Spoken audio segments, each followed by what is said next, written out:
تمہاری ہمت کیسے ہوئی یہاں آنے کی؟ دفع ہو جاؤ میری نظروں سے دور۔ سرخ انگارہ آنکھوں سے ونی میں آئی مسکان کو گھورتا اسفندیار دھاڑا تو اس کے قدم خوف سے بری طرح لڑکھڑائے۔ اس کی آواز کی گرج سے کمرے کے در و دیوار لرز اٹھے تھے اور مسکان کا دل سینے میں بری طرح دھڑکنے لگا۔ میں صرف احمد کے رونے کی آواز سن کر آئی تھی۔ وہ بہت تکلیف میں لگ رہا تھا۔ مسکان نے اپنے لرزتے ہاتھوں کو آپس میں مسلتے ہوئے بمشکل جواب دیا، جبکہ اس کی نظریں زمین میں گڑی ہوئی تھی۔ خوف کے مارے اس کا پورا وجود ایک پتے کی طرح کانپ رہا تھا، اور وہ بمشکل اپنے قدموں پر کھڑی تھی۔ یہ میرا اور منسا کا بیٹا ہے، تم اس کی فکر کرنا چھوڑ دو اور اپنی اوقات یاد رکھو۔ تم یہاں صرف ایک مجرم کی حیثیت سے آئی ہو۔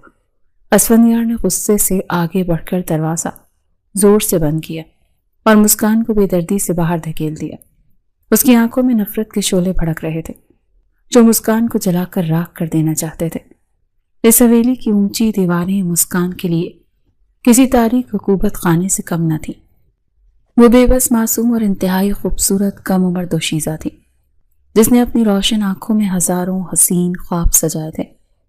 وہ میڈیکل کی ہونہار طالبہ تھی اور بچپن ہی سے ایک قابل ڈاکٹر بننے کا خواب دیکھتی آ رہی تھی۔ دن رات کتابوں میں مگن رہنے والی وہ لڑکی یہ نہیں جانتی تھی کہ اس کے سگے بھائی پر لگنے والا ایک سنگین الزام اسے زندگی بھر کے لیے دکھوں کی عطا گہرائیوں میں دھکیل دے گا۔ اس کی ہستی کھیلتی زندگی ایک پل میں جہنم بن جائے گی۔ اسفندیار کی فیملی کی دشمنی مسکان کی فیملی سے کئی دہائیوں سے چلی آ رہی تھی۔ دونوں خاندانوں کی زرعی زمینیں بالکل ساتھ ساتھ واقع تھیں۔ زمینوں کی حد بندی اور پانی کی باری کے تنازع پر یہ خون ریز دشمنی نسل در نسل چلتی آ رہی تھی۔ یہ 28 اکتوبر کو وہ بدنصیب اور تاریک دن تھا جب مسکان کا بڑا بھائی اپنی زمینوں پر معمول کا چکر لگانے گیا ہوا تھا۔ دھان کی فصل کٹائی کے بعد کھیتوں میں دھوپ لگنے کے لیے پڑی تھی۔ کٹی ہوئی فصل کو ایک ہفتے تک سکھانا ضروری ہوتا ہے۔ اسی وقت اسفندیار کا چھوٹا بھائی جنید بھی اپنی ملحقہ زمینوں پر مزدوروں سے دھان کی فصل اکٹھی کروا رہا تھا کہ اچانک فضا میں ایک گولی چلنے کی زوردار آواز آئی۔ وہ گولی سیدھی جنید خان کے سینے کے آر پار ہو گئی۔ جنید وہیں خون میں لت پت سنہری دھان کی سوکھی فصل پر گر پڑا۔ مزدوروں نے اسے فوراً اٹھایا اور اسپتال پہنچایا، لیکن وہ زخموں کی تاب نہ لاتے ہوئے راستے ہی میں جان کی بازی ہار گیا۔ الزام سیدھا مسکان کے بھائی پر آیا کیونکہ پرانی دشمنی سب کے علم میں تھی اور اس وقت کھیتوں میں مسکان کا بھائی اپنی بندوق کے ساتھ موجود بھی تھا۔ حالات انتہائی کشیدہ ہو گئے۔ پولیس اور کچہری کے بجائے معاملہ گاؤں کے بڑوں تک پہنچ گیا۔ مسکان کے بھائی کو سیدھی موت کی سزا ہو جاتی اگر گاؤں کی پنچایت اپنا فیصلہ نہ سناتی۔ پنچایت نے رات کے اندھیرے میں برکت کے پرانے درخت کے نیچے اپنا حتمی اور ظالمانہ فیصلہ سنایا۔ مسکان کے باپ کو اپنی اکلوتی بیٹی کو جنید کے خون بہا میں ونی کرنا ہوگا۔ پنچایت کے سرپنچ نے 2 ٹوک الفاظ میں فیصلہ صادر کیا، صرف یہی ایک حل ہے کہ اپنی بیٹی کو ونی کر کے اپنے بیٹے کی جان بچا لو، ورنہ کل صبح سورج نکلنے سے پہلے تمہارے بیٹے کا خون کر دیا جائے گا۔ سرپنچ کی کڑکدار آواز نے مسکان کے باپ کے حواس چھین لیے تھے۔ وہ سر جھکائے بے بسی کی تصویر بنا بیٹھا تھا۔ مسکان کا باپ پنچایت کے اس فیصلے کے بعد ٹوٹا بکھرا اور ہارا ہوا شخص بن کر گھر لوٹا۔ اس نے خاموشی سے اپنی سفید پگڑی سر سے اتاری اور سیدھا جا کر اپنی بیٹی کے قدموں میں رکھ دی۔ اس کی آنکھوں سے آنسوں کی جھڑی لگی ہوئی تھی۔ یہ آپ کیا کر رہے ہیں بابا؟ آپ کی پگڑی میری جان سے زیادہ قیمتی ہے، اسے سر پہ رکھیں۔ مسکان نے گھبرا کر باپ کے قدموں سے پگڑی اٹھائی اور ان کے سینے سے لگ گئی۔ اس کا دل کسی انجانے خوف سے بری طرح سے دھڑک رہا تھا۔ تم میری لاڈلی بیٹی ہو، لیکن اس وقت میری عزت اور تمہارے بھائی کی زندگی صرف اور صرف تمہارے ہاتھ میں ہے۔ میں مجبور ہو چکا ہوں۔ باپ نے زاروں قطار روتے ہوئے مسکان کے معصوم چہرے کی طرف دیکھا۔ اس کی آواز دکھ سے رند گئی تھی۔ پنچایت کے حتمی فیصلے کو مانتے ہوئے میں تمہیں ونی چڑھانا چاہتا ہوں۔ میرے پاس اور کوئی راستہ نہیں بچا میری بچی۔ باپ کے الفاظ مسکان کے کانوں میں پگھلے ہوئے سیسے کی طرح اترے۔ وہ شوق کی کیفیت میں چند قدم پیچھے ہٹی۔ یہ آپ کیا کہہ رہے ہیں بابا؟ جب بھائی بے قصور ہے تو مجھے کیوں اتنی بڑی سزا ملے؟ بھائی نے یہ قتل کیا ہی نہیں۔ مسکان نے شدت جذبات سے نفی میں سر ہلاتے ہوئے چیخ کر کہا۔ اس کی آنکھوں سے بے تحاشا آنسو بہنے لگے۔ ہم عدالت جائیں گے، آپ عدالت کا دروازہ کھٹکھٹائیں۔ مجھے کیوں ایک مجرم کی طرح سزا دے رہے ہیں؟ میں مر جاؤں گی وہاں جا کر۔ اس کا باپ اس کے سامنے اپنے دونوں ہاتھ باندھے بے بسی کی تصویر بنا کھڑا تھا۔ وہ جانتا تھا کہ پنچایت کے فیصلے کے خلاف جانا پورے خاندان کی موت کو دعوت دینا تھا۔ مسکان بیٹا دروازہ کھولو اور میری بات سنو، خدا کے لیے۔ اس کے باپ نے اگلے دن صبح سویرے مسکان کے کمرے کے بند دروازے کے باہر کھڑے ہو کر التجا کی۔ وہ رات بھر روتی رہی، دیکھو تمہارا باپ آج اندر سے ٹوٹ چکا ہے۔ یہ سمجھو کہ تمہارا باپ ظالم ہے، لیکن اپنے بھائی کی زندگی بچا لو، وہ تمہیں مار دیں گے۔ مسکان نے اپنی آنکھوں کے خشک آنسو صاف کیے اور بوجھل قدموں سے چلتی ہوئی دروازہ کھولا۔ اس کے بابا دروازے کی چوکھٹ پر بیٹھے بری طرح رو رہے تھے۔ مسکان نے جھک کر اپنے بابا کو کاندھوں سے پکڑ کر اٹھایا، ان کی پگڑی ان کے سر پر رکھی اور انتہائی سرد اور بے جان لہجے میں بولی، مجھے آپ کا فیصلہ منظور ہے بابا، آپ جا کر پنچایت سے کہہ دیں آپ کی بیٹی ونی چڑھے گی۔ اس لمحے مسکان کا سارا چنچل پن، اس کی معصوم شرارتیں اور جینے کی تمام امنگیں ختم ہو گئی تھی۔ مسکان کا نکاح حویلی کے بڑے بیٹے اسفند یار نے پڑھا دیا تھا۔ اسفند یار اب اپنے خاندان کا سب سے بڑا چشم و چراغ تھا۔ وہ پہلے سے شادی شدہ تھا، اس نے اپنی پسند سے اپنی کزن منسا سے شادی کی تھی اور وہ ایک چھوٹے بیٹے احمد کا باپ بھی تھا۔ لیکن مسکان کو اسفند یار کی زندگی سے کوئی غرض نہیں تھی۔ یہاں کے تمام لوگ اس کے پورے خاندان کے جانی دشمن تھے۔ وہ یہاں سے کیسے یہ امید رکھ سکتی تھی کہ کوئی اس کے ساتھ ذرا سا بھی اچھا سلوک کرے گا۔ وہ خاموشی کے ساتھ ایک عام سے سوتی لباس میں سر جھکائے اس حویلی میں آئی تھی۔ اسے حویلی کے شاندار کمروں کے بجائے سیدھا پچھلے حصے میں موجود وہ سیدھا سرونٹ کوارٹر میں رکھا گیا۔ حویلی کے نوکر بھی اس کی ذرا عزت نہیں کرتے تھے، کیونکہ انہیں مالکن کی طرف سے صاف بتایا گیا تھا کہ یہ مجرم کی بہن ہے۔ دوسری طرف اسفند یار کی بیوی منسا تھی، جو مسکان کی موجودگی کی وجہ سے شدید غصے اور حسد کا شکار تھی۔ وہ کسی صورت ایک ونی کی ہوئی لڑکی کو اپنے شوہر کے نام کے ساتھ جڑا ہوا نہیں دیکھ سکتی تھی۔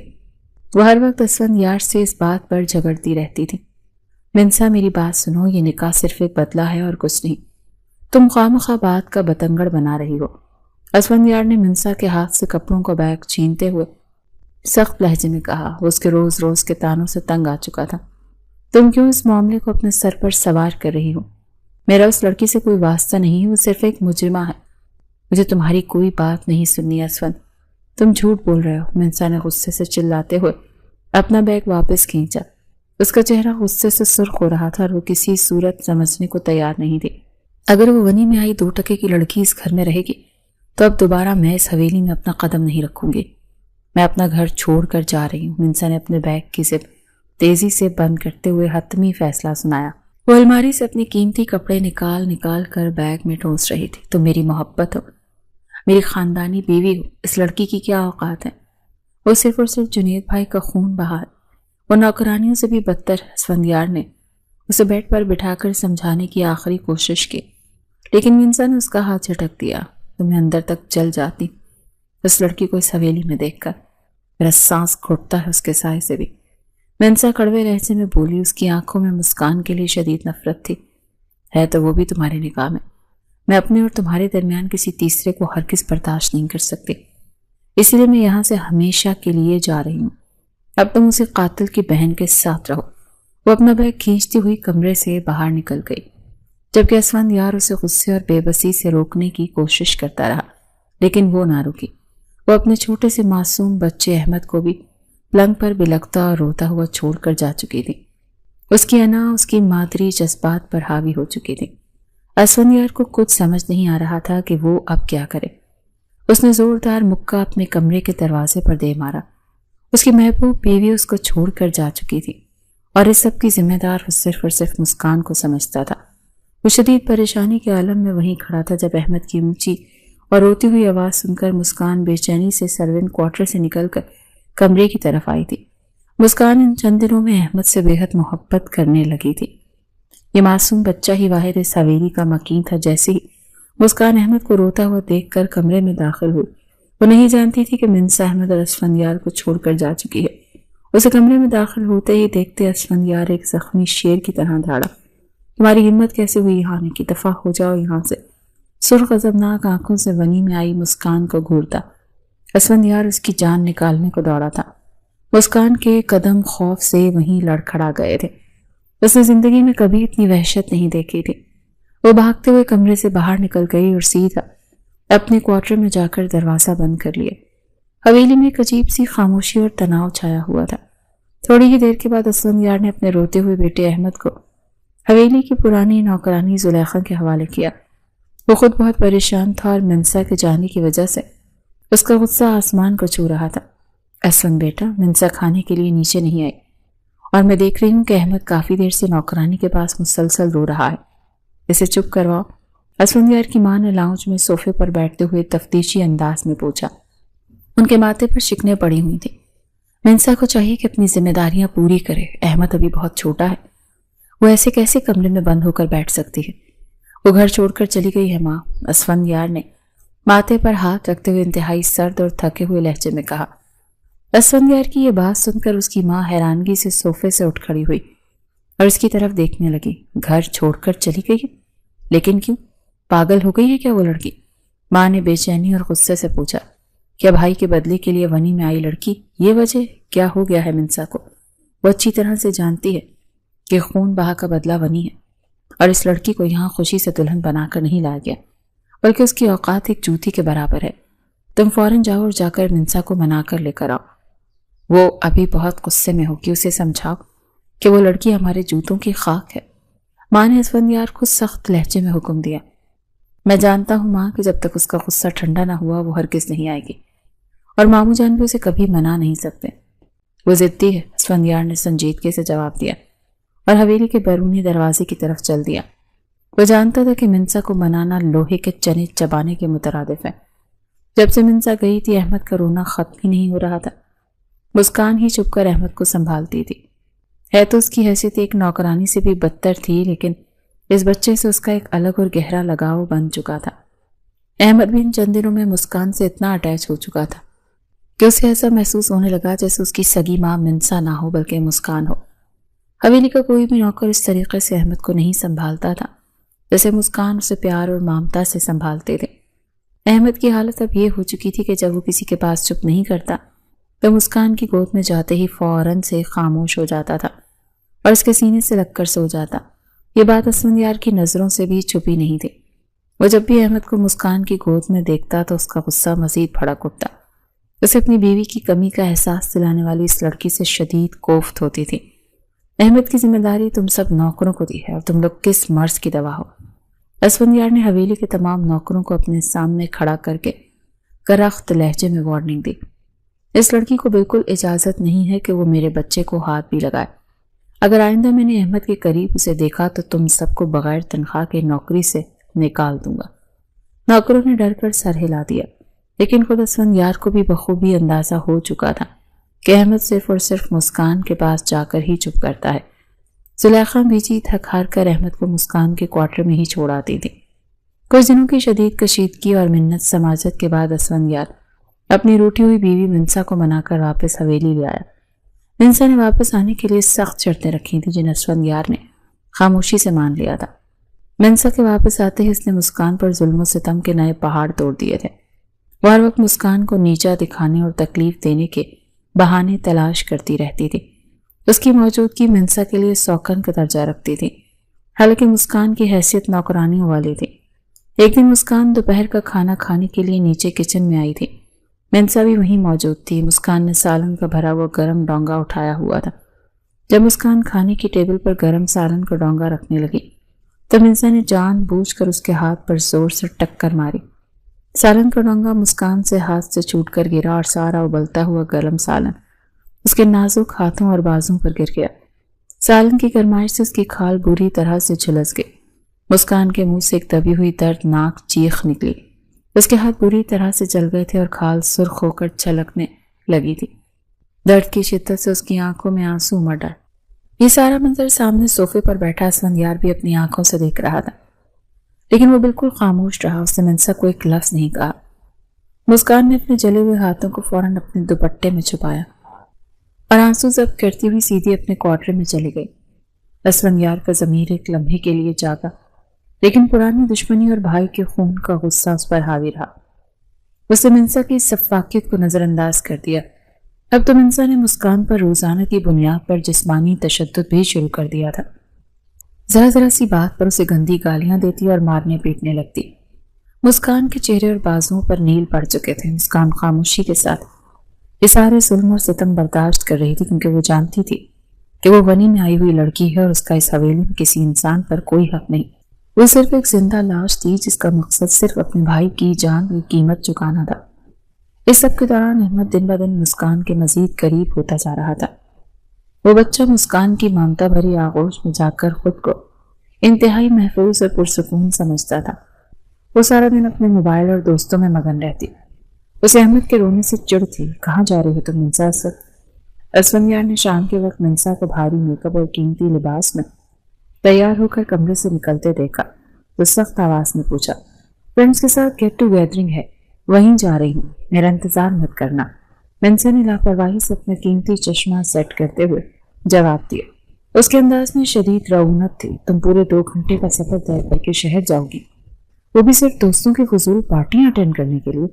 یہ کیا ہو گیا ہے تمہیں منسا؟ تم ایک ماں ہو۔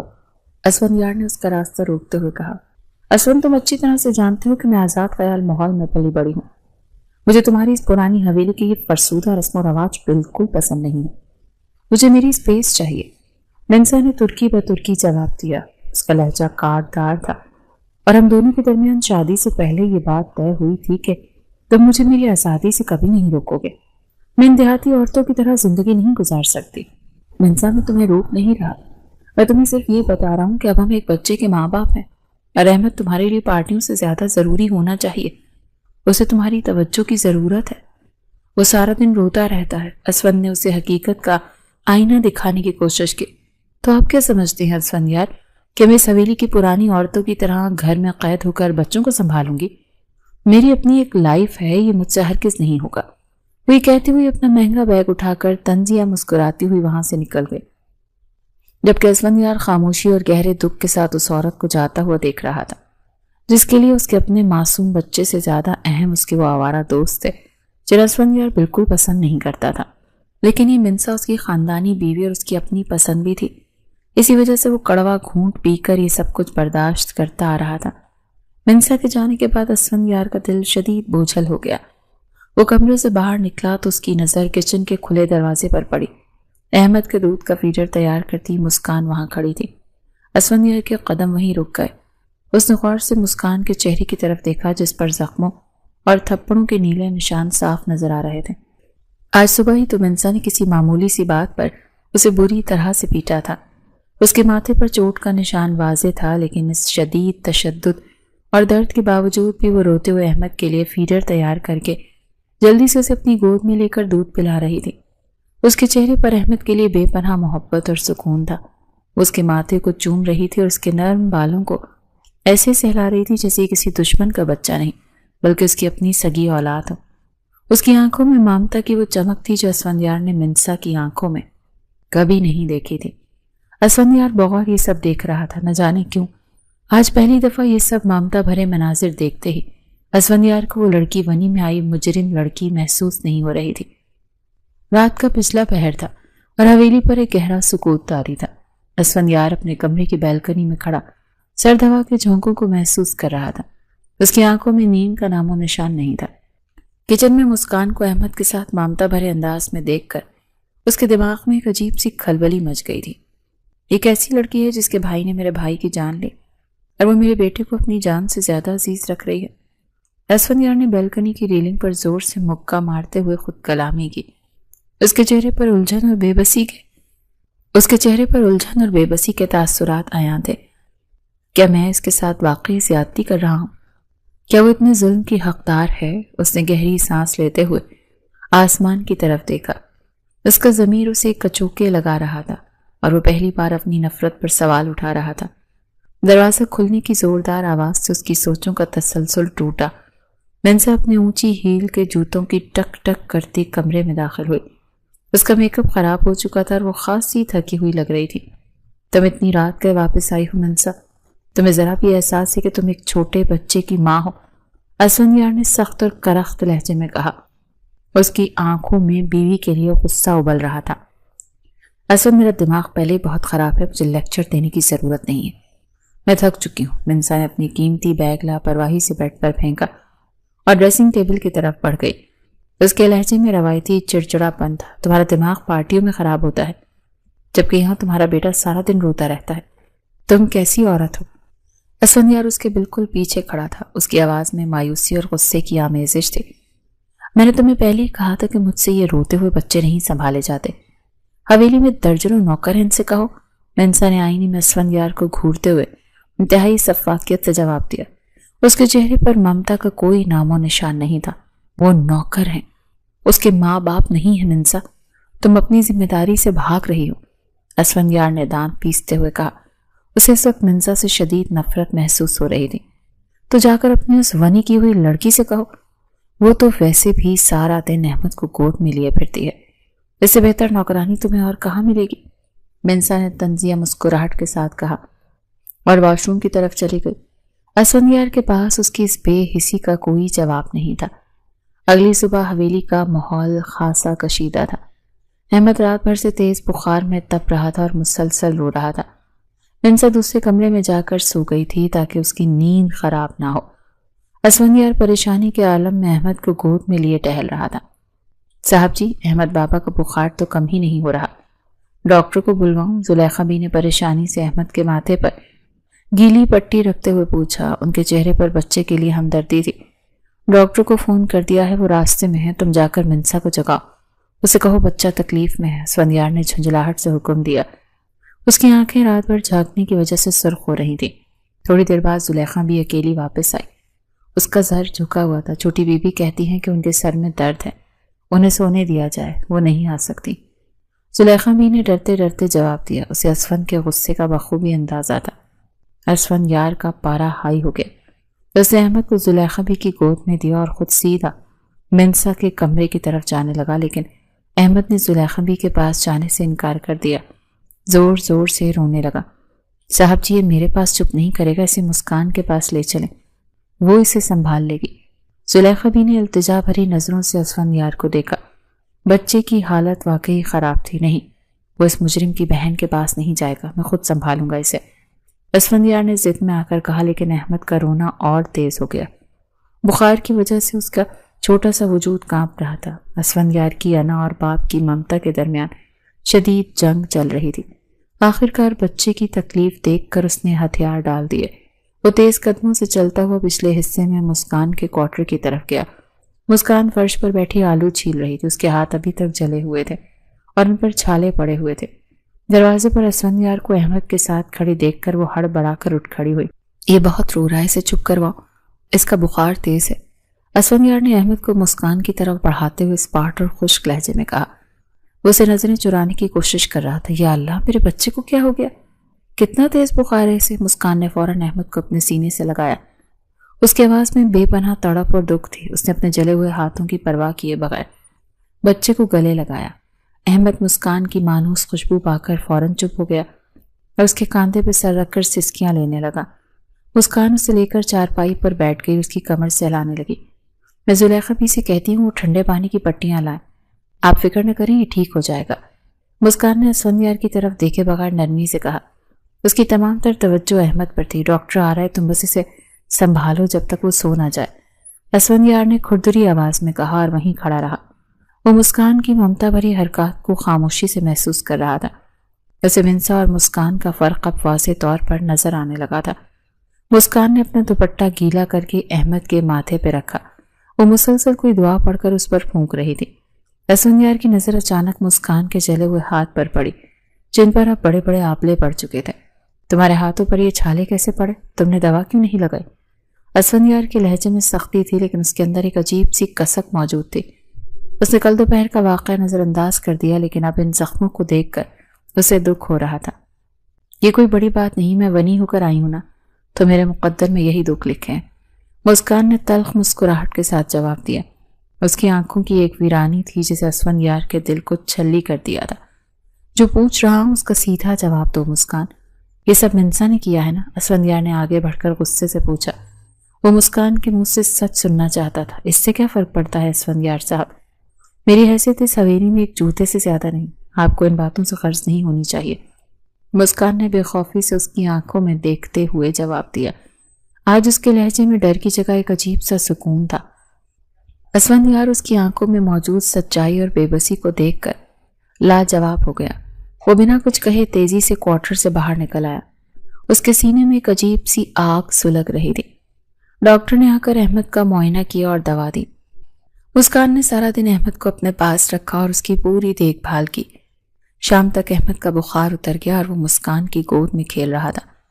اسفندیار نے حویلی کے سب سے پرانے اور وفادار ملازم رحیم چاچا کو اپنے پاس بلوایا۔ رحیم چاچا، آج کے بعد مسکان سے حویلی کا کوئی بھاری کام نہیں لیا جائے گا، وہ صرف کچن کا کام کرے گی اور احمد کو سنبھالے گی۔ اسفندیار نے اپنے اسٹڈی روم میں کرسی پر بیٹھتے ہوئے حتمی حکم جاری کیا۔ اس کا لہجہ انتہائی سنجیدہ تھا، لیکن صاحب جی، بڑی بیوی اور چھوٹی مالکن تو اس بات پر بہت ناراض ہوں گی، انہوں نے سختی سے منع کیا ہے، رحیم چاچا نے حیرانگی اور خوف سے جواب دیا۔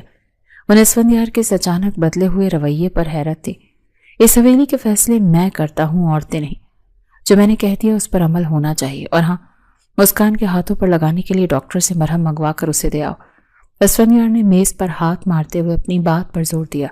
وہ اپنے فیصلے پر اٹل تھا۔ رحیم چاچا سر ہلاتے ہوئے باہر نکل گئے۔ اسفندیار نے اپنی کرسی کی پشت سے سر ٹکا لیا۔ وہ جانتا تھا کہ اس کا یہ فیصلہ حویلی میں ایک نیا طوفان کھڑا کر دے گا، لیکن وہ مسکان کے ساتھ مزید زیادتی نہیں دیکھ سکتا تھا۔ اسی رات کھانے کے وقت دسترخوان پر ایک عجیب سی خاموشی چھائی ہوئی تھی۔ منسا پورے میک اپ کے ساتھ بیٹھی تھی، جبکہ اسفندیار کی ماں غصے سے سرخ ہو رہی تھی۔ مسکان حسب معمول سب کو کھانا پیش کر رہی تھی۔ میں نے سنا ہے کہ تم نے اس مجرم کی بہن کی ڈیوٹی آسان کر دی ہے اسفند، یہ کیا مذاق ہے؟ اسفندیار کی ماں نے لقمہ توڑتے ہوئے انتہائی زہریلے لہجے میں کہا۔ ان کی نظریں مسکان کو چیر رہی تھی۔ ماں، وہ احمد کو سنبھالتی ہے، اس کے ہاتھ جلے ہوئے ہیں، وہ بھاری کام نہیں کر سکتی، یہ کوئی مذاق نہیں، میری مجبوری ہے۔ اسفندیار نے سرد لہجے میں جواب دیا اور اپنا کھانا کھانے لگا۔ اس نے مسکان کی طرف نہیں دیکھا جو ایک کونے میں سر جھکائے کھڑی تھی۔ تمہاری بیوی زندہ ہے احمد کو سنبھالنے کے لیے، تم اس 2 کوڑی کی لڑکی کو سر پر کیوں چڑھا رہے ہو؟ یہ خون بہا میں آئی ہے۔ منسا نے غصے سے چمچ پلیٹ میں پٹکتے ہوئے چلا کر کہا۔ اس کی برداشت جواب دے رہی تھی، میری بیوی زندہ تو ہے لیکن وہ ماں بننے کے لائق نہیں۔ اگر تم احمد کو سنبھال سکتی تو مجھے یہ سب نہ کرنا پڑتا۔ اسفندیار نے کڑکدار آواز میں منسا کو جواب دیا۔ اس کی یہ آواز سن کر پورا ڈائننگ ہال گونج اٹھا۔ مسکان کے قدم وہیں جم گئے۔ اسفندیار پہلی بار سب کے سامنے منسا کو اس کے لیے چھڑک رہا تھا۔ منسا غصے سے اٹھی اور مسکان کے پاس جا کر اس کے منہ پر ایک زوردار تھپڑ رسید کیا۔ یہ سب تیری وجہ سے ہو رہا ہے منحوس لڑکی، تو نے میرے شوہر پر کون سا جادو کر دیا؟ منسا نے پاگلوں کی طرح چلاتے ہوئے مسکان کے بال نوچنے کی کوشش کی۔ مسکان تھپڑ کی شدت سے زمین پر گری۔ اس سے پہلے کہ منسا اس پر مزید حملہ کرتی، اسفندیار نے آگے بڑھ کر منسا کا ہاتھ ہوا میں ہی دبوچ لیا۔ اس کی آنکھوں میں خون اتر آیا تھا۔ اپنی حد میں رہو، اس پر ہاتھ اٹھانے کی جرت مت کرنا، اسفندیار نے منسا کا ہاتھ زور سے جھٹکتے ہوئے دھاڑ کر کہا۔ اس کا غصہ بے قابو ہو رہا تھا۔ اس رات کا ہنگامہ ختم ہونے کے بعد اسفندیار اپنے کمرے میں اکیلا جاگ رہا تھا۔ منسا اسے چھوڑ کر گیسٹ روم میں سونے چلی گئی تھی۔ اسفندیار کے دماغ میں مسکان کی معصومیت اور اپنے بھائی کے قتل کے واقعے کے مناظر آپس میں ٹکرا رہے تھے۔ اس نے الماری کھولی اور جنید کے قتل کی پولیس فائل نکالی۔ وہ فائل کے اوراق پلٹ رہا تھا کہ اچانک اس کی نظر جائے وقوع کی تصویر پر پڑی۔ اس نے غور سے دیکھا تو گولی چلنے کا زاویہ کچھ عجیب تھا۔ اگر مسکان کا بھائی سامنے کھڑا تھا تو گولی جنید کے سینے کے بالکل دائیں طرف سے کیسے لگی؟ یہ زاویہ تو کسی اور طرف اشارہ کر رہا تھا۔ اسفندیار نے تصویر کو قریب سے دیکھتے ہوئے اپنے آپ سے سوال کیا۔ اس کے ماتھے پر شکنیں ابھر آئیں۔ اس کے اندر کا شک سر اٹھانے لگا تھا۔ اس نے فوراً اپنا موبائل اٹھایا اور اپنے ایک پرانے دوست انسپیکٹر شہریار کا نمبر ڈائل کیا۔ رات کے 2 بج رہے تھے لیکن وہ اب مزید انتظار نہیں کر سکتا تھا۔ ہیلو شہریار، مجھے جنید کے کیس کی دوبارہ تفتیش کروانی ہے، مجھے کچھ چیزوں پر شک ہو رہا ہے۔ اسفند نے فون اٹھائے بغیر ہی کسی تمہید کی سیدھی بات کی تھی۔ اس کا لہجہ انتہائی پرعزم تھا۔ کیا ہو گیا اسفند؟ تم رات کے 2 بجے مجھے فون کر کے ایک بند کیس کھولنے کا کہہ رہے ہو؟ قاتل تو جیل میں ہے، شہریار کی نیند بھری آواز دوسری طرف سے ابھری۔ اسفندیار کی اس اچانک طلب پر شدید حیرت تھی۔ مجرم جیل میں ضرور ہے، لیکن مجھے اب شک ہے کہ وہ اصل قاتل نہیں۔ تم کل صبح مجھ سے زمینوں پر ملو، مجھے وہ جگہ دوبارہ دیکھنی ہے۔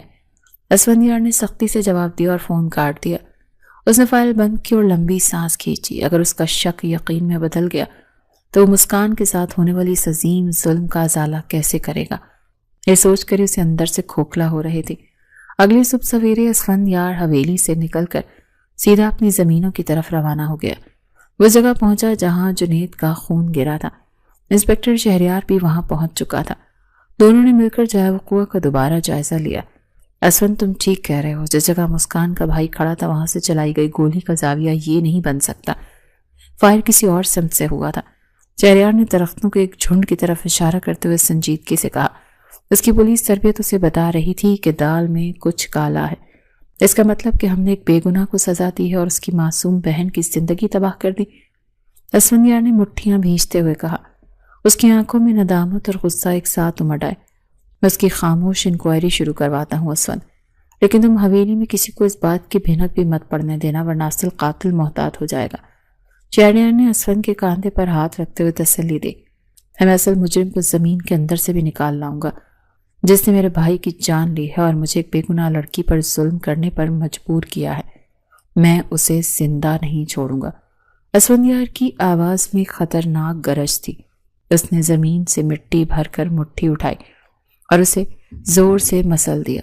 دن گزرنے لگے اور ساتھ ساتھ حویلی کا ماحول ایک عجیب کشمکش کا شکار ہو رہا تھا۔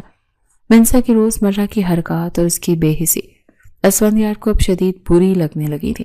نہ جانے کیوں اسفندیار اب ہر معاملے میں منسا کا موازنہ خاموشی سے مسکان کے ساتھ کرنے لگا تھا۔ مسکان جس نے اس گھر میں صرف دکھ پایا تھا، وہ پھر بھی حویلی اور احمد کا ہر کام پوری لگن سے کرتی تھی، جبکہ منسا اپنی ہی دنیا میں مگن تھی۔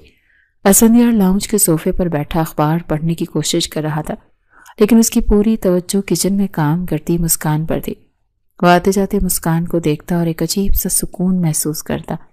نہ جانے کیوں یہ عام سے لباس میں ملبوس لڑکی اس کے دل کی دھڑکن بنتی جا رہی تھی۔ جس لڑکی سے بدلہ لینے کی خاطر اس نے نکاح کیا تھا، اسے اس قدر پسند کرنے لگا، یہ اس نے کبھی خواب میں بھی نہیں سوچا تھا۔ وہ اخبار کو گھٹنوں پر رکھے مسکراتے ہوئے مسکان کی طرف دیکھ رہا تھا، جو احمد کو ایک ہاتھ سے پکڑے دوسرے ہاتھ سے اس کے لیے دلیا بنا رہی تھی۔ اسفند، یہ لڑکی صرف بدلہ چکانے کے لیے یہاں آئی ہے، یہ بات اچھی طرح سے جانتے ہیں۔ اچانک سے منسا کی تیز اور زہریلی آواز اسفندیار کے کانوں میں گونجی تو وہ ایک دم ہڑبڑایا۔ اس نے جلدی سے اخبار چہرے کے سامنے کر کے نظریں جھکا لیں۔ اس کے ماتھے پر پسینہ آ گیا، ایسے جیسے کوئی چوری پکڑے جانے پر شرمندگی محسوس کر رہا ہو۔ تم بلا وجہ ہر بات کا غلط مطلب نکالتی ہو منسا، میں تو صرف خبریں پڑھ رہا تھا۔ اسفندیار نے اخبار کو ایک طرف رکھتے ہوئے خود کو نارمل ظاہر کرنے کی کوشش کی۔ اس کی آواز میں ایک ہلکی سی لرزش تھی۔ خبریں تم اخبار میں نہیں، اس قاتل بہن کے چہرے پر پڑھ رہے تھے۔ اسفندیار، میں اندھی نہیں ہوں۔ منسا کا غصہ بے حد و حساب تھا۔ اس کی آنکھوں میں حسد کی آگ بھڑک رہی تھی۔ وہ تیزی سے چلتی ہوئی کچن کی طرف بڑھی۔ مسکان نے ڈر کر احمد کو مضبوطی سے اپنے سینے سے لگا لیا۔ وہ جانتی تھی کہ اب کوئی نیا طوفان آنے والا ہے۔ یہاں کچن میں کھڑی تو کون سا جادو کر رہی ہے میرے شوہر پر؟ منسا نے کچن میں داخل ہوتے ہی مسکان کو بالوں سے بے دردی سے پکڑ لیا۔ اس نے ایک جھٹکے سے احمد کو مسکان سے الگ کر کے فرش پر بٹھایا اور وہاں ٹیبل صاف کرتی ہوئی مسکان کا سر زور سے کچن کے ماربل والے ٹیبل سے دے مارا۔ مسکان کے منہ سے ایک دردناک چیخ نکلی، اس کے ماتھے سے خون رسنے لگا اور وہ درد کی شدت سے وہیں گر گئی۔ پاگل ہو گئی ہو تم منسا، یہ کیا کر رہی ہو؟ اسی لمحے اسفندیار تیزی سے آگے بڑھا اور منسا کا ہاتھ ہوا میں ہی پکڑ لیا۔ اس کی آنکھوں میں شدید غصہ تھا۔ کیا بگاڑا ہے اس نے تمہارا؟ کیا چاہتی ہو تم اس غریب سے؟ اتنی شفاق تم کیسے ہو سکتی ہو؟ اسفندیار نے منسا کو پیچھے کی طرف دھکیلتے ہوئے دھاڑ کر کہا۔ اس نے جلدی سے فرش پر روتے ہوئے احمد کو اٹھا کر اپنے کاندھے سے لگایا۔ میں شفاق ہوں اسفندیار؟ یہ ایک شفاق انسان کی بہن ہے جس نے تمہارے جوان بھائی کو قتل کیا تھا۔ منسا نے نفرت سے مسکان کی طرف انگلی اٹھاتے ہوئے چیخ کر کہا۔ اس کا چہرہ غصے سے لال انگارا ہو رہا تھا۔ آج تم اس کی ہمدردی میں مجھ پر چلا رہے ہو یا پھر اس نکاح کی وجہ سے اب تمہارا دل بے ایمان ہو رہا ہے؟ اور ویسے بھی ایک نئی خوبصورت لڑکی دیکھ کر تمہیں تو اپنا خون اور بدلہ سب کچھ بھولنا ہی تھا۔ اپنی زبان کو لگام دو منسا، ورنہ مجھ سے برا اور کوئی نہیں ہوگا۔ اسفندیار نے منسا کی طرف ایک قدم بڑھاتے ہوئے انتہائی خطرناک لہجے میں وارننگ دی۔ اس کی مٹھیاں بھینچی ہوئی تھیں۔ اس 2 ٹکے کی لڑکی کی وجہ سے آپ مجھے ڈانٹ رہے ہیں؟ یہ ونی میں آئی لڑکی کیا اوقات ہے اس کی؟ اسی لیے تو میں ابھی اسی سے گھر سے نکال کر بتاتی ہوں، منسا نے دوبارہ آگے بڑھ کر مسکان کا بازو پکڑا اور اسے گھسیٹتے ہوئے دروازے سے باہر پھینکنے کے لیے دروازے کی طرف جانے لگی۔ مسکان درد سے کرا رہی تھی اور احمد اسفندیار کے کاندھے پر مسلسل رو رہا تھا۔ اسفندیار نے آگے بڑھ کر منسا کا بازو سختی سے تھام لیا اور مسکان کو اس کی گرفت سے آزاد کروایا، مانا کہ یہ ونی ہو کر یہاں آئی تھی، لیکن یہ بات مت بھولو کہ یہ باقاعدہ میرے نکاح میں ہے۔ اسفندیار کی آواز پوری حویلی میں گونج رہی تھی۔ اس نے پہلی بار مسکان کے حق میں آواز اٹھائی تھی۔ سارا دن یہ تمہارے بیٹے کو سنبھالتی ہے، تم پر احسان نہیں کرتی۔ اس کی حیثیت یہاں نوکرانیوں سے بھی کم رکھی گئی ہے، لیکن منسا تمہاری اپنی جو ذمہ داریاں ہیں وہ تم نے آج تک کبھی نبھائی ہیں؟ اسفندیار نے کڑوا سچ منسا کے منہ پر دے مارا۔ منسا کی آنکھیں حیرت اور صدمے سے پھیل گئیں۔ آج پہلی دفعہ اسفندیار کو اپنے لیے اپنے حق میں بولتے دیکھ کر مسکان کو اپنا سارا دکھ اور ماتھے کا درد محسوس ہونا شروع ہوگا۔ مسکان کو اپنا سارا دکھ اور ماتھے کا درد محسوس ہونا بند ہو گیا تھا۔ اس نے حیرت سے اسفندیار کی طرف دیکھا جو اس کے سامنے ایک مضبوط دیوار بن کر کھڑا تھا۔ منسا کو اپنا دکھ نہیں محسوس ہو رہا تھا، بلکہ اپنی انا مجروح ہوتی ہوئی لگ رہی تھی۔ تم نے آج اس سڑک چھاپ لڑکی کے لیے میری بے عزتی کی ہے اسفندیار، میں تمہیں کبھی معاف نہیں کروں گی۔ منسا بہت غصے میں اپنے پاؤں پٹکتی ہوئی اپنے کمرے میں چلی گئی۔ اس کا دل ذلت کے احساس سے جل رہا تھا۔ اب تو اس گھر میں ایک منٹ کے لیے بھی میں نہیں رکوں گی۔ تم دیکھتے جاؤ اسفندیار۔ اس نے الماری سے اپنا بڑا سوٹ کیس نکالا اور اس میں بے دردی سے اپنے کپڑے ٹھونسنے لگی۔ آج پہلی دفعہ ایسا تھا کہ اسفندیار اس کے پیچھے اسے منانے یا روکنے کے لیے کمرے میں نہیں آیا تھا۔ وہ اس گھر سے جانے کا حتمی فیصلہ کر چکی تھی، لیکن اب کی بار وہ احمد کو تنہا چھوڑ کر نہیں جانا چاہتے تھے۔ تھوڑی دیر بعد وہ اپنا سامان لے کر لاؤنج میں آئے۔ اس کی نظریں شعلے برسا رہی تھیں۔ اسفندیار احمد کو گود میں لیے صوفے پر بیٹھا تھا۔ مسکان دور ایک کونے میں دیوار کے ساتھ سہمی ہوئی کھڑی تھی۔ میں یہ گھر ہمیشہ کے لیے چھوڑ کر جا رہی ہوں، لیکن اب کی بار میں احمد کو اپنے ساتھ لے کر جاؤں گی۔ منسا نے اپنا سوٹ کیس دروازے کے پاس رکھا اور آگے بڑھ کر اسفندیار سے احمد کو چھیننے کی کوشش کی۔ اسفند نے احمد کو مضبوطی سے اپنے سینے سے لگا لیا اور پیچھے ہٹ گیا۔ تم کیا ثابت کرنا چاہتی ہو منسا؟ تم یہاں میرے بچے کو لے جاؤ گی اور اسے شہر لے جا کر نوکرانیوں کے حوالے کر دو گی؟ اسفندیار نے سخت لہجے میں کہا اور منسا کا ہاتھ جھٹک دیا۔ کبھی تم نے خود توجہ دی ہے اس بچے پر جو اب اس پر اپنا حق جتا رہی ہو؟ یہ تمہارے بغیر رہ لے گا، لیکن میرے بغیر نہیں۔ اسفندیار کا جواب دو ٹوک تھا۔ اب میں تمہارے ساتھ ایک منٹ بھی مزید نہیں رہوں گی اسفندیار۔ کبھی تم مجھے میرے فین سے ملنے سے روکتے ہو اور کبھی پارٹیوں میں جانے پر تانے دیتے ہو۔ منسا نے روتے ہوئے چلانا شروع کر دیا۔ اس کی انا کو شدید ٹھیس پہنچی تھی۔ اور اب اس ونی کی لڑکی کے پیچھے تم مجھے اپنے ہی گھر میں نوکروں کے سامنے بے عزت کر رہے ہو۔ فیصلہ تو آج ہو کر رہے گا۔ کیا فیصلہ کرنا چاہتی ہو تم منسا؟ اسفندیار نے سرد مہری سے پوچھا۔ تم میری پھپھو کے بیٹے تھے۔ میں نے سوچا تم پڑھے لکھے ہو اور مجھے سمجھو گے، لیکن تم تو انتہائی دقیانوسی ذہنیت کے مالک نکلے۔ منسا نے نفرت سے اسفندیار کو اوپر سے نیچے تک دیکھا۔ میں تو اپنے آپ کو تمہارے لیے بدلنے والی نہیں۔ تم چاہو تو مجھے آج ہی چھوڑ دو، مجھے کوئی اعتراض نہیں۔ منسا نے حتمی فیصلہ سناتے ہوئے کہا، اور ویسے بھی یہاں پر جیسے 2 ٹکے کے لوگ رہتے ہیں ان کے ساتھ میں رہنا بھی پسند نہیں کرتی۔ میرا معیار یہ حویلی اور تم لوگ نہیں۔ وہ مسکان کی طرف حقارت سے دیکھ کر بولی۔ مسکان ایک سائڈ پر دیوار کے ساتھ لگی سہمی کھڑی تھی۔ اس کے ماتھے کا خون اب جم چکا تھا، لیکن اس کا درد اور اس کا دل بری طرح سے دھڑک رہا تھا۔ احمد اپنے ماں باپ کی اتنی اونچی آوازوں اور لڑائی کو دیکھ کر زور زور سے رو رہا تھا۔ اس کا چھوٹا سا وجود خوف سے کانپ رہا تھا۔ اس لمحے اسفندیار نے احمد کی تکلیف کو محسوس کیا۔ اس نے مسکان کی طرف اشارہ کیا اور احمد کو اس کی طرف بڑھا دیا۔ اسے لے کر اپنے کمرے میں جاؤ مسکان، یہ ڈر رہا ہے۔ اسفندیار نے نرم لیکن حتمی آواز میں حکم دیا۔ مسکان نے جلدی سے آگے بڑھ کر احمد کو اپنی گود میں لے لیا۔ احمد نے مسکان کی گردن میں اپنے ننھے بازو ڈال دیے۔ اس کے کاندھے پر سر رکھ کر سسکیاں لینے لگا۔ مسکان اسے لے کر تیزی سے اپنے کمرے کی طرف چلی گئی۔ تم نے میرا بچہ اس مجرمہ کے حوالے کر دیا اسفندیار، منسا نے احمد کو مسکان کے ساتھ جاتے ہوئے دیکھ کر دانت پیستے ہوئے کہا۔ وہ مجرمہ ہے یا نہیں، لیکن وہ اس بچے کی تم سے بہتر دیکھ بھال کر سکتی ہے۔ تم جا سکتی ہو منسا، دروازہ کھلا ہے۔ اسفندیار نے اپنا رخ موڑ لیا۔ اس نے آج اپنی زندگی کا ایک بہت بڑا فیصلہ کر لیا تھا۔ حویلی کی دیواریں اس خاموش طوفان کی گواہ بن چکی تھی۔ جو اب ہر رشتے کو جلا کر راکھ کرنے والا تھا۔ منسا نے غصے سے اپنا بیگ اٹھایا اور حویلی کے بڑے دروازے سے باہر نکل گئی۔ اسفندیار وہیں کھڑا اس کے جانے کا منظر دیکھ رہا تھا، لیکن اس کی آنکھوں میں اب کوئی پچھتاوا نہیں تھا۔ اسے یقین تھا کہ اس نے اپنے اور اپنے بیٹے کے لیے صحیح فیصلہ کیا ہے۔ مسکان کے کمرے سے احمد کے رونے کی آواز اب مکمل طور پر بند ہو چکی تھی۔ وہ مسکان کے سینے پر سر رکھ کر پرسکون نیند کی وادی میں جا چکا تھا۔ منسا کے جانے کے بعد حویلی کا ماحول تو یکسر بدل گیا تھا۔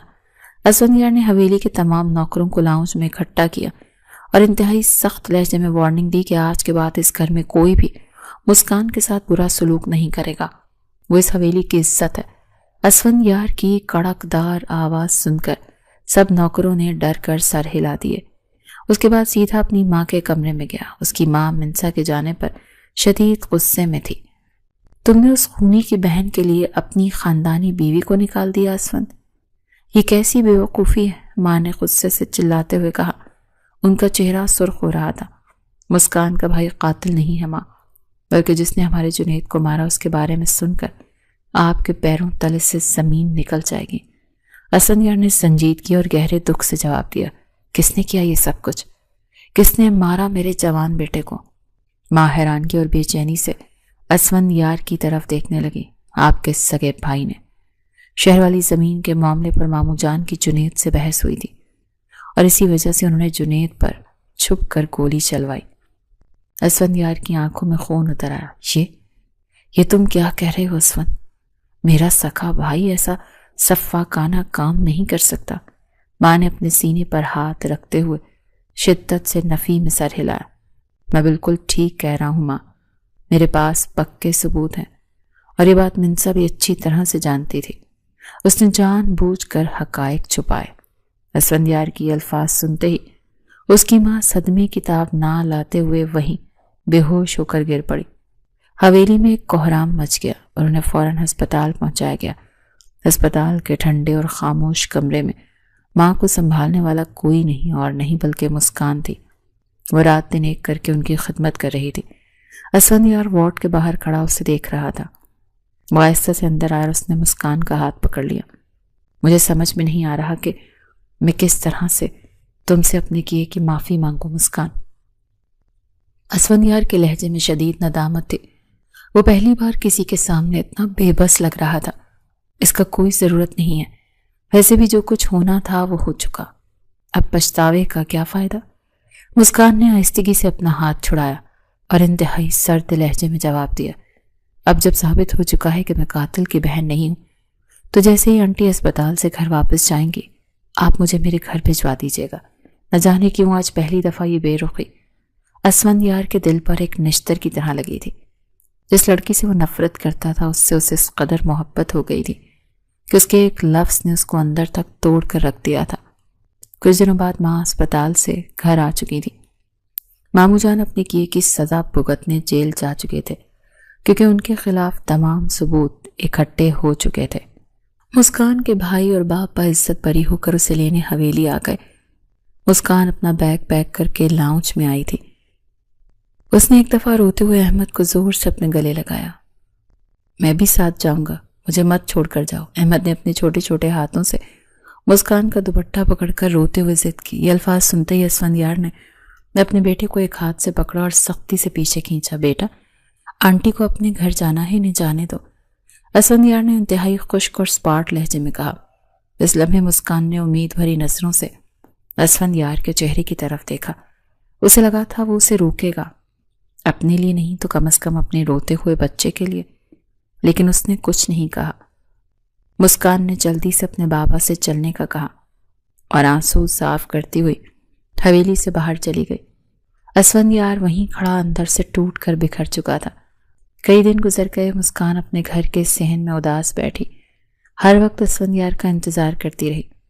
میں کیوں اس ظالم کا انتظار کر رہی ہوں جس کے پاس میں صرف ایک سزا کے طور پر گئی تھی؟ میں کیسے یہ سوچ سکتی ہوں کہ اسے مجھ سے محبت ہو گئی؟ وہ اپنے آپ سے لڑتی ہوئی یہی سوچ رہی تھی جب اس کا باپ اس کے پاس آیا اور ایک کاغذ اس کی طرف بڑھایا۔ یہ خلا نامہ ہے بیٹا، اس پر سائن کر دو، ہم اس ظالمانہ رشتے کو یہیں ختم کر دیں گے۔ باپ نے شفقت سے اس کے سر پر ہاتھ رکھتے ہوئے کہا۔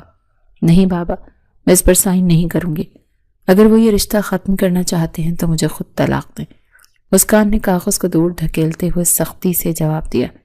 کیا تم واقعی اس کے ساتھ رہنا چاہتی ہو مسکان؟ اس کے باپ نے حیرت سے پوچھا۔ میں نے یہ نہیں کہا بابا، میں بس یہ چاہتی ہوں کہ فیصلہ وہ کریں۔ مسکان نے نظریں چراتے ہوئے جواب دیا۔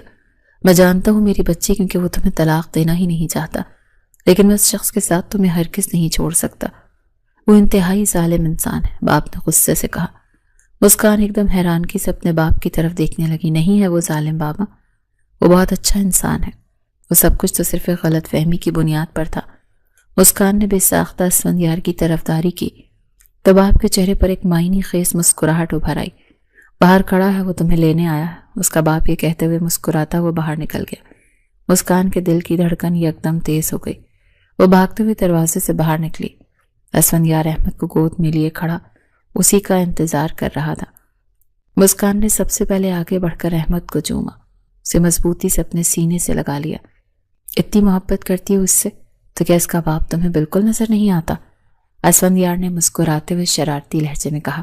یہ تو میرا بیٹا ہے، میں اس سے اس لیے محبت کرتی ہوں، مسکان نے جھینکتے ہوئے جواب دیا۔ تو میں بھی اسی کا بیٹے کا باپ ہوں، تھوڑا سا پیار میرا بھی بنتا ہے۔ اس لمحے مسکان نے اسفندیار کے چہرے کی طرف دیکھا، جس کی آنکھوں میں اسے خود کے لیے بے پناہ محبت صاف نظر آ رہی تھی۔ معاف نہیں کروں گے مجھے، میں جانتا ہوں میں نے بہت ظلم کیا تمہارے ساتھ، لیکن وعدہ کرتا ہوں اب کبھی تم پر کوئی آنچ بھی نہیں آنے دوں گا۔ اسفندیار نے سنجیدگی سے اس کی آنکھوں میں دیکھتے ہوئے کہا۔ اسفندیار اپنی زبان اور وعدے کا پکا ہے، آزما کر دیکھ لو۔ آزما لیا ہے، اسی لیے تو اپنا سامان پہلے سے پیک کروا کر رکھا ہوا ہے۔ مسکان کی یہ بات سنتے ہی اسفندیار کے چہرے پر خوشی اور سکون کے آثار نظر آئے تھے۔ وہ اسے اور احمد کو لے کر خوشی خوشی اپنے گھر کی طرف روانہ ہو گیا۔ منصر کو طلاق دے دی گئی تھی۔ حویلی پہنچتے ہی اسفندیار نے مسکان کا سامان سیدھا اپنے بڑے کمرے میں شفٹ کروا لیا۔ میں یہاں اس کمرے میں نہیں رہوں گی، مسکان نے الماری میں کپڑے رکھتے ہوئے جان بوجھ کر کہا۔ کیوں نہیں رہیں گی آپ یہاں بیگم صاحبہ؟ اسفندیار نے اس کے بالکل قریب آتے ہوئے پوچھا۔ میں احمد کے ساتھ اس کے کمرے میں رہوں گی، وہ اکیلا ڈرتا ہے، مسکان نے مسکراتے ہوئے جواب دیا۔ اچھا جی، احمد کے باپ کو بھی کچھ حق دے دیں، وہ بھی آپ کا شوہر ہے۔ اس نے مسکان کا بازو پکڑ کر ایک دم اسے خود کے قریب کرتے ہوئے کہا۔ اس کے کان کی لو کے بالکل قریب جھکار سرخوشی کی۔ آئی لو یو مسکان۔ مسکان ایک دم سے شرما کر اپنے دونوں ہاتھ چہرے پر رکھ گئی۔ اسفندیار نے ایک زوردار قہقہ لگایا اور اسے محبت سے اپنے سینے سے لگا لیا۔ مسکان کی زندگی میں بہار آ چکی تھی۔ اسفندیار نے اس کا میڈیکل کالج میں ایڈمیشن دوبارہ کروا دیا تھا۔ وہ احمد کو سنبھالنے کے ساتھ ساتھ اپنی پڑھائی کی ذمہ داریاں بھی بخوبی پوری کر رہی تھی۔ پوری حویلی میں پہلی دفعہ ایسا محسوس ہو رہا تھا کہ یہاں پر ایک سلیقہ مند اور ذمہ دار بہو رہتی ہے، جو بچے، شوہر اور گھر کی تمام ذمہ داریاں پوری کرنے کے ساتھ ساتھ ایک قابل ڈاکٹر بھی بن چکی تھی۔ دوسری طرف منصر نے اپنی آزادی ملنے کے بعد ایک دوست کے ساتھ شادی کر لی تھی، لیکن اس کے ضدی رویے کی وجہ سے وہاں سے بھی طلاق ہو گئی تھی۔ اسفندیار نے اسے کبھی احمد سے ملنے سے نہیں روکا، لیکن احمد کے دل میں اس کے لیے ذرا بھی محبت نہیں تھی۔ وہ تو صرف اور صرف مسکان کو ہی اپنی سگی ماں سمجھتا تھا اور اس سے ہی بے پناہ محبت کرتا تھا۔ اسفندیار اور احمد دونوں کی محبت کا واحد مرکز صرف اور صرف مسکان تھی۔ احمد یار اپنی اس قابل ڈاکٹر بیوی سے ٹوٹ کر محبت کرتا تھا۔ صبح اس کے اٹھنے سے پہلے وہ خود چائے بنا کر اس کے سامنے رکھتا اور آنکھ کھلتے ہی اس کی پیشانی پر بوسہ دینا اپنا سب سے پہلا فرض سمجھتا تھا۔ مسکان اب دوبارہ ماں بننے والی تھی اور اسفندیار اس کی خوشی میں اس کے پاؤں زمین پر نہیں لگنے دیتا تھا۔ حویلی کی پرانی دشمنی اور نفرتیں اب ہمیشہ کے لیے ایک خوبصورت اور سچی محبت میں بدل چکی تھی۔